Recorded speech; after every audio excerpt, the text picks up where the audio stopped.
আসলের ওষুধ খেয়ে দিলাম। সকালবেলা ভোরে উঠা লাল যে ওষুধটা আছে 3 চামচ পরিমাণ বাসি পেটে খাইবে।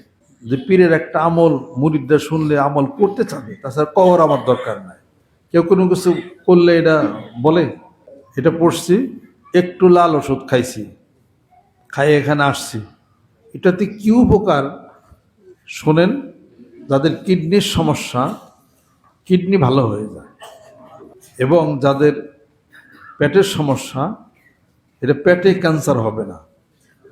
তারপরে কিছুক্ষণ পরে একটু আদা খাইবেন, 2 চাক আদা খাইবেন।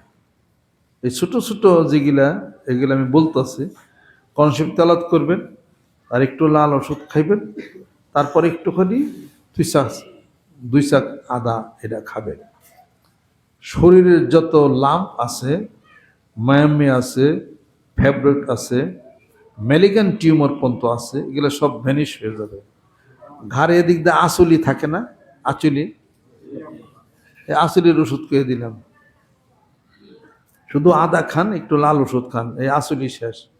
আমারই তো এদিক দিয়ে হয়েছিল কয়েকটা, আমি নিজেই তো প্রমাণ, খাইয়া চলে গেছে। আপনি খান। পেট ভালো হওয়ার জন্য কোনো ওষুধ, অ্যালোপ্যাথিক কোনো ওষুধ নাই।